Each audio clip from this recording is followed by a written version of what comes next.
Hi ಎಲ್ರಿಗೂ ನಮಸ್ಕಾರ. ನೀವು ನೋಡ್ತಾ ಇದ್ದೀರಾ Shivakumar stock lines YouTube channel. ನಾವು ದಿನ ದುಡಿತಾ ಇರ್ತೀವಿ. ದುಡಿದಿದ್ರಲ್ಲಿ ಸ್ವಲ್ಪ ನಾಳೆಗೋಸ್ಕರ ಉಳಿಸ್ಬೇಕು ಅಂತಂದರೆ ಸರಿಯಾದ ಜಾಗದಲ್ಲಿ ಇನ್ವೆಸ್ಟ್ಮೆಂಟ್ ಮಾಡಬೇಕು. ಅದಕ್ಕೆ ಹೆಲ್ಪ್ ಮಾಡುವಂಥ ಒಂದು ಪ್ಲಾನೇ ಎಂಡೋಮೆಂಟ್ ಅಶ್ಯೂರೆನ್ಸ್ ಅಂತ ಹೇಳ್ಬಿಟ್ಟು, ಇದನ್ನು ಸಂತೋಷ್ ಅಂತ ಪ್ಲಾನ್ ಕೂಡ ಕರೀತಾರೆ. ಇದನ್ನು ಯಾಕೆ ತಗೋಬೇಕು, ಯಾರಿಗೆ ಇದು ಸಿಗುತ್ತೆ, ಎಷ್ಟು ದುಡ್ಡು ಹಾಕ್ಬೋದು ಅನ್ನೋದನ್ನು ಈ ವಿಡಿಯೋದಲ್ಲಿ ಸಂಪೂರ್ಣವಾಗಿ ತಿಳ್ಕೊಳ್ತಾ ಹೋಗೋಣ. ಸೊ ವಿಡಿಯೋನ ಕೊನೆವರೆಗೂ ನೋಡಿ ಅಂತ ಕೇಳ್ತಾ ಈ ವಿಡಿಯೋನ ಶುರು ಮಾಡೋಣ, ಬನ್ನಿ. ಸೊ ಈ ಒಂದು ಎಂಡೋಮೆಂಟ್ ಅಶ್ಯೂರೆನ್ಸ್ ಪ್ಲ್ಯಾನಲ್ಲಿ ನಾವು ನೋಡೋದಾದರೆ ಮೊದಲನೇದಾಗಿ ಎಂಟ್ರಿ ಏಜ್ ಎಷ್ಟಿಂದ ಎಷ್ಟಿರಬೇಕಾಗುತ್ತೆ ಅಂತ. ಸೊ ಎಂಟ್ರಿ ಏಜ್ ಬಂದು 19 ವರ್ಷದಿಂದ 55 ವರ್ಷದ ಒಳಗೆ ಇರಬೇಕಾಗತ್ತೆ. ಸೊ ಕನಿಷ್ಠ ಅಂತಂದರೂ 19 ವರ್ಷದಿಂದ, ಜಾಸ್ತಿ ಅಂತ ಹೇಳಿದ್ರೆ 55 ವರ್ಷ ಇರೋವಂಥ ವ್ಯಕ್ತಿ ಈ ಪಾಲಿಸಿಯನ್ನು ಪರ್ಚೇಸ್ ಮಾಡ್ಬೋದು. ಸೊ 56 ವರ್ಷ ಆಗಿದರೆ ತೊಗೊಳ್ಲಿಕ್ಕಾಗಲ್ಲ, 18 ವರ್ಷ ಇದ್ರೂ ತೊಗೊಳ್ಲಿಕ್ಕಾಗಲ್ಲ.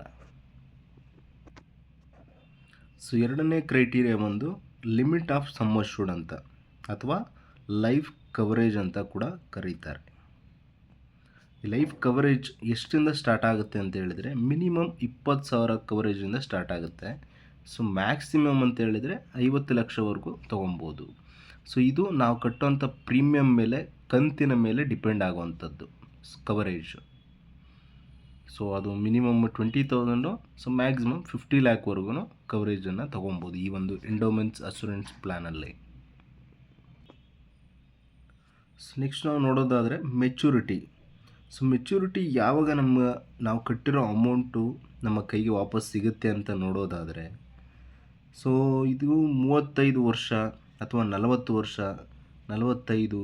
ಸೊ ಇದು ಬೇಸ್ಡ್ ಆನ್ ನಿಮ್ಮ ರಿಟೈರ್ಮೆಂಟ್ ಪ್ಲ್ಯಾನ್, ಅಥವಾ ನೀವು ಯಾವಾಗ ಇದನ್ನು ವಾಪಸ್ ತೊಗೊಬೇಕು ಅಂತ ನೀವು ಪ್ಲ್ಯಾನ್ ಮಾಡ್ತೀರಲ್ಲ, ಸೊ ಆ ಬೇಸ್ಡ್ ಆನ್ ಈ ಥರ ಕೂಡ ನೀವು ಸೆಲೆಕ್ಟ್ ಮಾಡ್ಕೊಬೋದು. ಅಂದರೆ 35 ವರ್ಷಕ್ಕೆ ನನಗೆ ಇದು ಪಾಲಿಸಿ ಮೆಚ್ಯೂರ್ ಆಗಲಿ ಅಂತ ಹೇಳೋದಾದರೆ, ಅಥವಾ 40 ವರ್ಷಕ್ಕೆ, ಈ ರೀತಿ.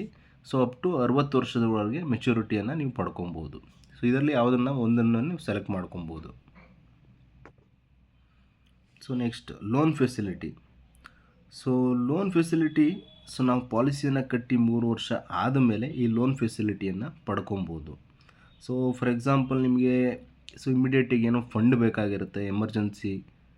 ಸೊ ನೀವೇನೋ ಪ್ಲ್ಯಾನೇ ಮಾಡಿರಲ್ಲ, ಇದು ಹೆಲ್ತ್ ರಿಲೇಟೆಡ್ ಆಗಲಿ ಅಥವಾ ಬೇರೆ ಯಾವುದೋ ಒಂದು ಕಾರಣಕ್ಕೆ ನಿಮಗೆ ಇಮಿಡಿಯೇಟಾಗಿ ಫಂಡ್ ಬೇಕು ಅಂತ ಹೇಳಿದಾಗ ನೀವು ಕಟ್ಟಿರೋಂಥ ಪಾಲಿಸಿಯಲ್ಲಿ ನೀವು ಲೋನ್ ಫೆಸಿಲಿಟಿಯನ್ನು ತೊಗೊಬೋದು. ಅದು ಯಾವಾಗ ಅಂತ ಹೇಳಿದರೆ ನೀವು ಪಾಲಿಸಿ ಪ್ರೀಮಿಯಮನ್ನು ಕಟ್ಟಿ 3 ವರ್ಷ ಆಗಿರಬೇಕು. ಸೊ ಆದ ನಂತರನೇ ನೀವು ಈ ಲೋನ್ ಫೆಸಿಲಿಟಿಯನ್ನು ಇದರಲ್ಲಿ ಪಡ್ಕೊಬೋದಾಗಿರುತ್ತೆ. ನೆಕ್ಸ್ಟ್ ಒಂದು ಸರೆಂಡರ್. ಸೊ ಇದರಲ್ಲಿ ಇನ್ನೊಂದು ಮುಖ್ಯ ವಿಷಯ ಅಂತ ಹೇಳಿದ್ರೆ, ಅಕಸ್ಮಾತ್ ನಿಮಗೆ ಈ ಪಾಲಿಸಿ ಮುಂದುವರ್ಸೋಕ್ಕೆ ಆಗ್ತಾ ಇಲ್ಲ, ದುಡ್ಡು ಬೇಕು ಅಂತಿದ್ದರೆ ನಾವು ಈ ಪಾಲಿಸಿಯನ್ನು ನಿಲ್ಲಿಸ್ಬೋದು. ಸೊ ಹೇಗೆ ಅಂತ ಹೇಳಿದ್ರೆ, ನೀವು ಪಾಲಿಸಿ ಕಟ್ಟಿ ಕಡಿಮೆ ಅಂತಂದ್ರೆ 3 ವರ್ಷ ಆಗಿರಬೇಕು. ಸೊ ಅದಕ್ಕಿಂತ ಮುಂಚೆ ನೀವು 2 ವರ್ಷ ಕಟ್ಬಿಟ್ಟು ನಾವು ಪಾಲಿಸಿ ತೊಗೊತೀನಿ ವಾಪಸ್ಸು ಅಂತಂದರೆ ಈ ಪಾಲಿಸಿಯನ್ನು ಸರೆಂಡರ್ ಮಾಡಲಿಕ್ಕಾಗಲ್ಲ. ಸೊ ಮಿನಿಮಮ್ಮು 3 ವರ್ಷ ಕಟ್ಟಿದರೆ ಈ ಪಾಲಿಸಿಯನ್ನು ನೆಕ್ಸ್ಟ್ ನೀವು ಬೇಕಿದ್ರೆ ಸರೆಂಡರ್ನ ಮಾಡ್ಕೊಬೋದು.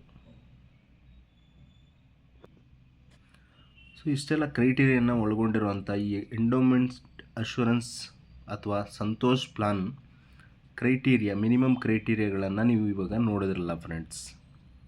ಸೊ ಯಾವುದೇ ಪಾಲಿಸಿಯನ್ನು ತಗೊಳ್ಳೋದಕ್ಕಿಂತ ಮುಂಚೆ ಪ್ರತಿಯೊಂದು ಟರ್ಮ್ಸ್ ಆ್ಯಂಡ್ ಕಂಡೀಷನನ್ನು ಅಥವಾ ಚಿಕ್ಕ ಚಿಕ್ಕ ಅಕ್ಷರಗಳಲ್ಲಿ ಬರೆದಿರೋಂಥ ನಿಯಮಗಳನ್ನ ಸರಿಯಾಗಿ ಓದ್ಕೊಳ್ಳಿ.